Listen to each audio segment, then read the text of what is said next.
A child wakes up one morning and their parent is gone. No goodbye, no explanation, no body, no funeral. Only silence.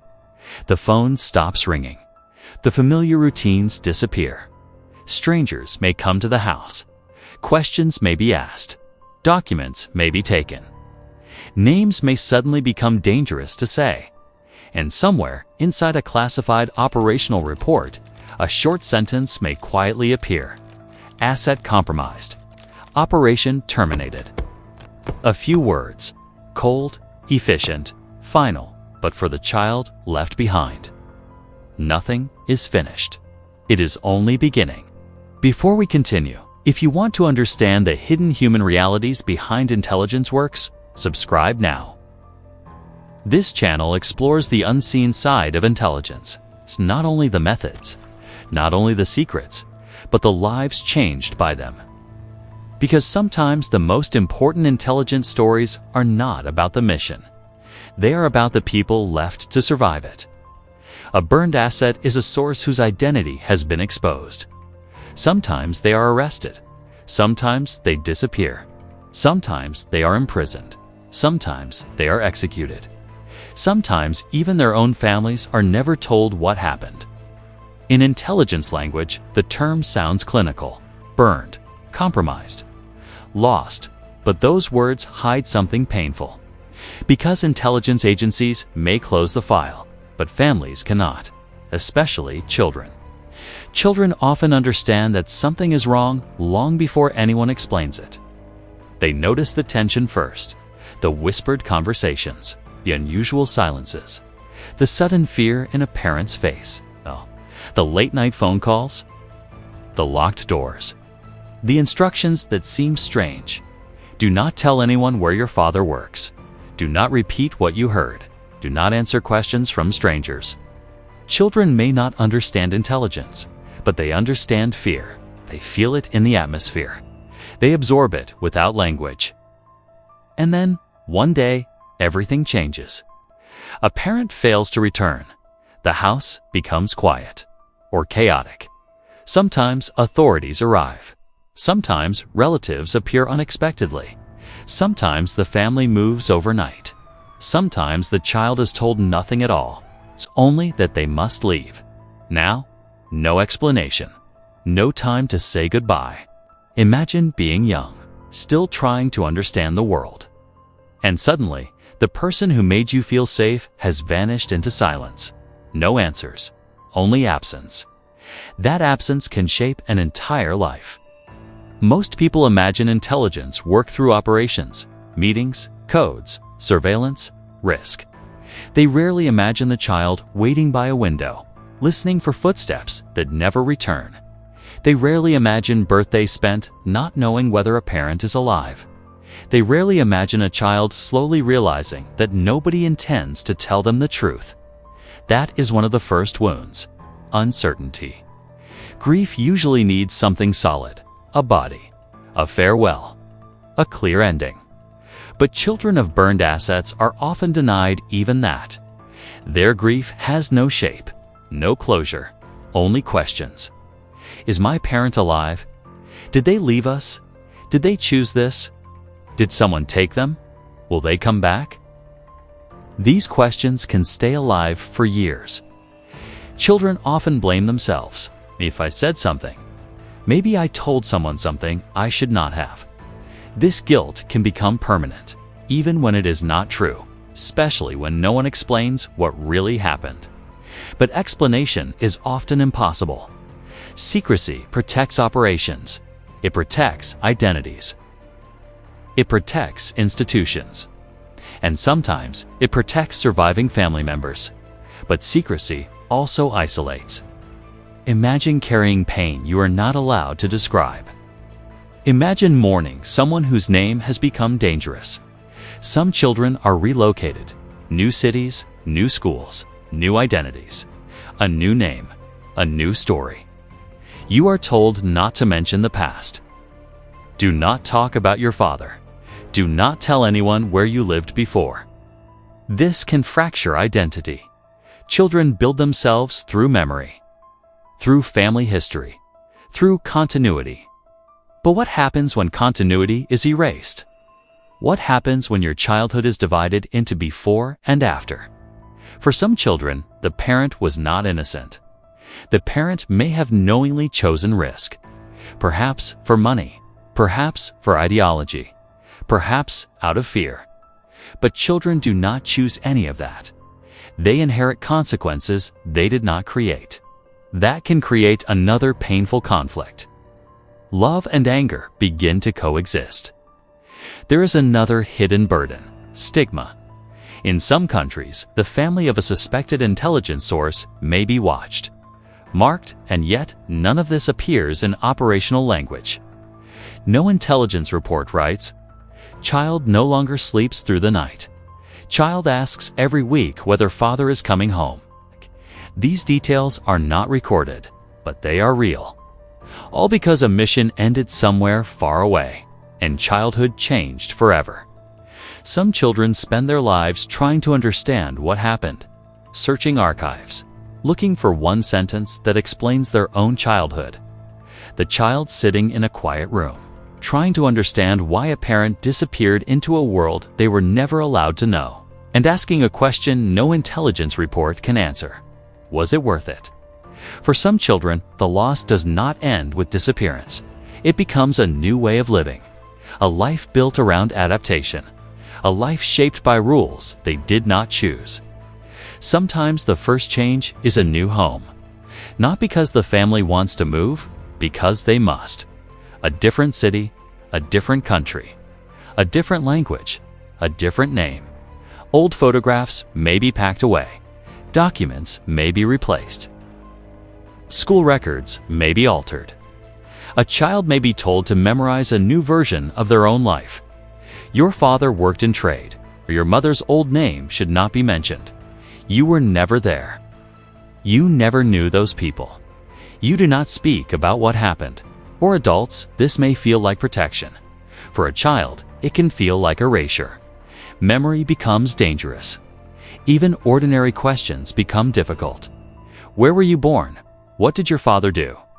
Questions that other children answer without thinking can suddenly feel threatening. A child learns to hesitate, to measure every response, to edit the truth, to protect something they may not fully understand. That habit can become permanent. Silence becomes instinct, even in safe places, even with people they trust. Because once a child learns that truth can create danger, openness no longer feels natural. It feels risky.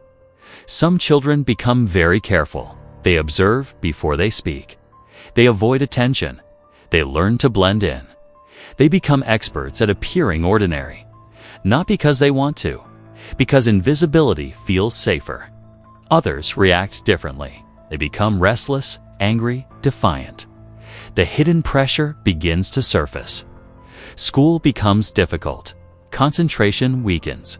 Authority feels complicated. Rules begin to feel personal. Trust in adults becomes unstable. How can a child trust authority when authority may have taken someone away? How can they trust systems when systems have already altered their life? Sometimes they do not know who to blame. That uncertainty can become internal. It turns into frustration with no clear target.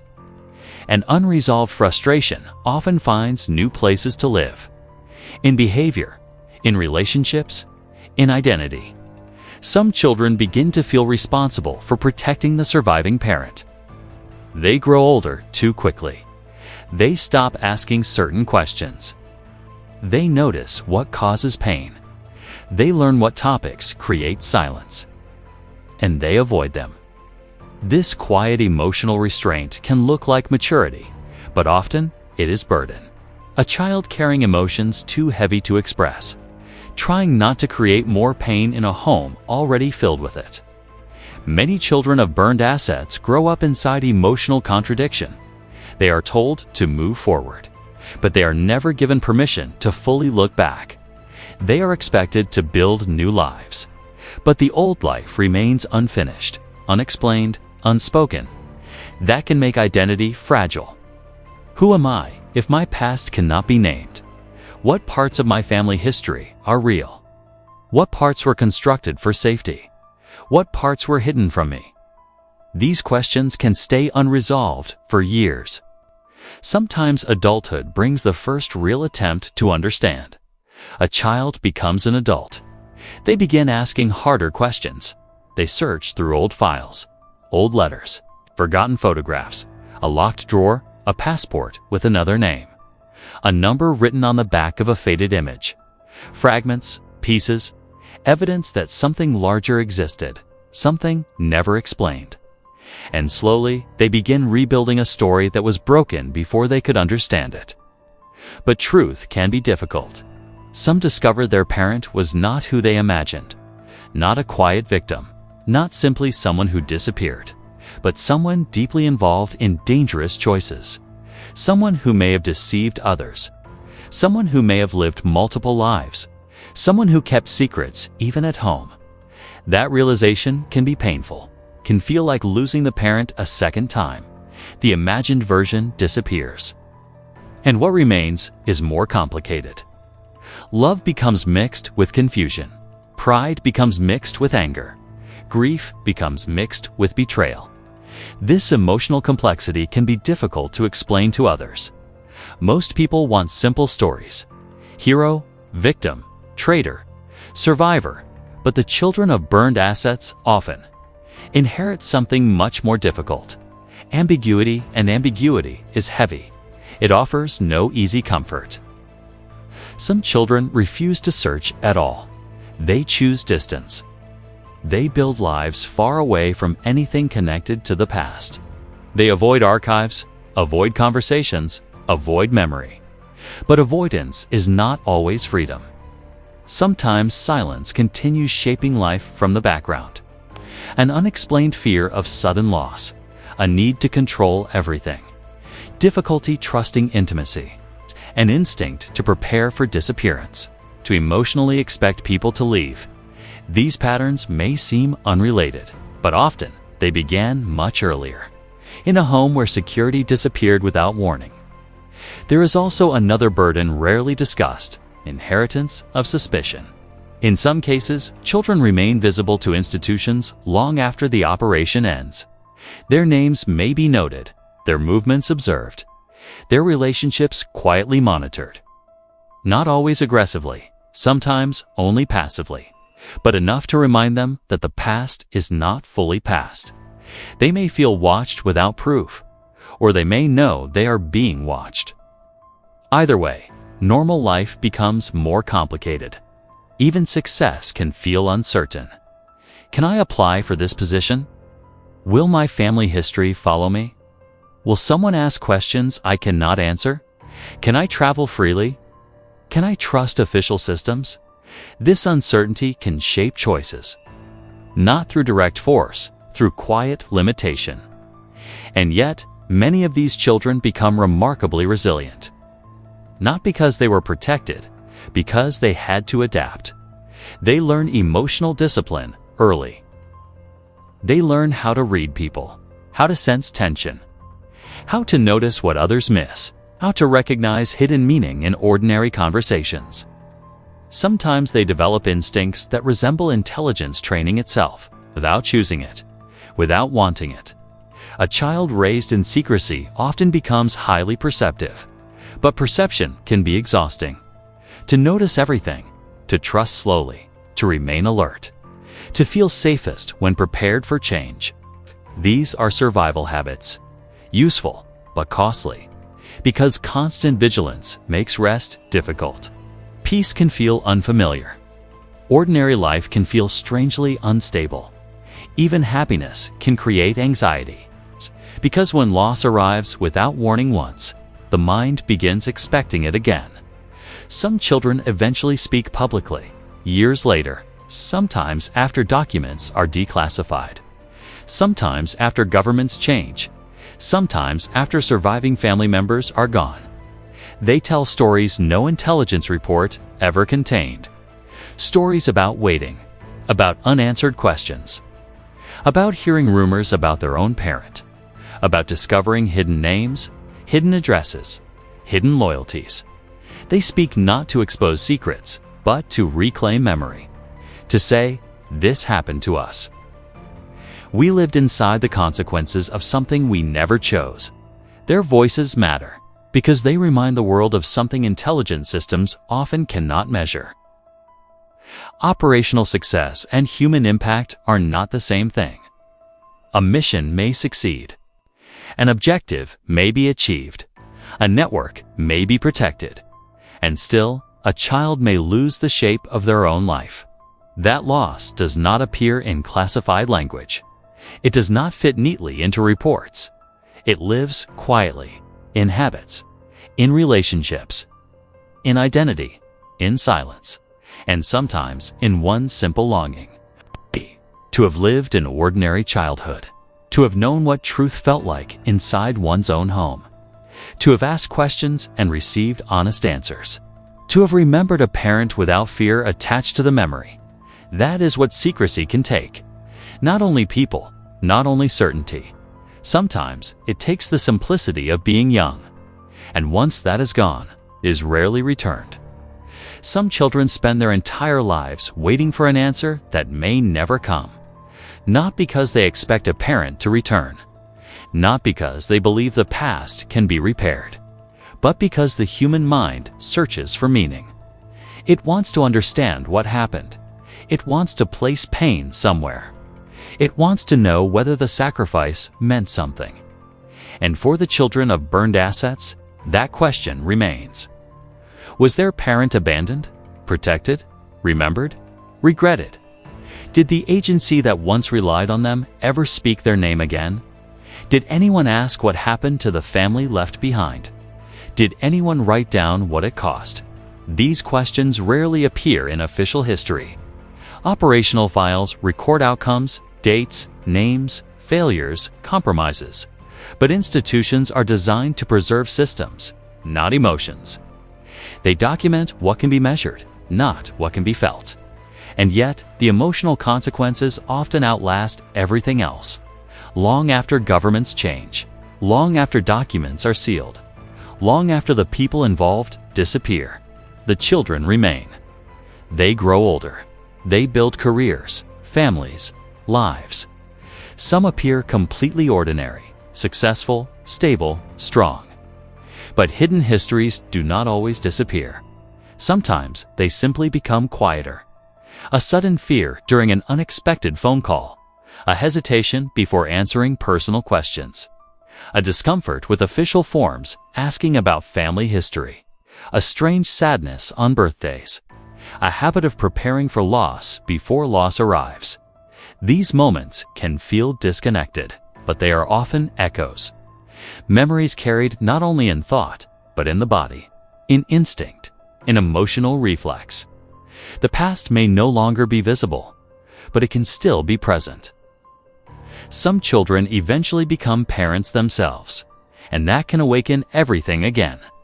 Holding their own child, watching them sleep, feeling the weight of responsibility, and suddenly understanding what was once impossible to understand.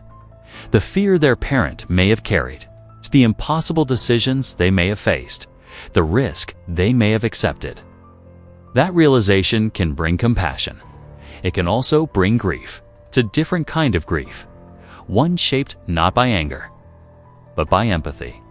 Some begin to forgive, not because the pain disappears, but because they finally see the human being behind the silence. That understanding can be healing, but it does not erase the cost. Forgiveness does not restore lost childhood. It does not return missed years. It does not answer unanswered questions. It simply allows memory to breathe differently. What responsibility do institutions carry after the mission ends? Should intelligence agencies support families more openly? Should children receive lifelong care? A mission may require silence. Human dignity should not. That tension may never fully disappear. It exists at the center of intelligence work. When people think about intelligence, they imagine coded messages, secret meetings, strategic victories. Rarely do they imagine a child sitting alone. trying to imagine what that person sounded like, trying to understand what part of their own life was shaped by choices made before they could speak. Not every hidden story can be told. Not every family can speak. But remembering that these lives exist matters. When history cannot return what was taken, the least it can do is refuse to forget. Disclaimer: this documentary is created for educational, historical, and analytical purposes only. It explores the human impact of intelligence operations,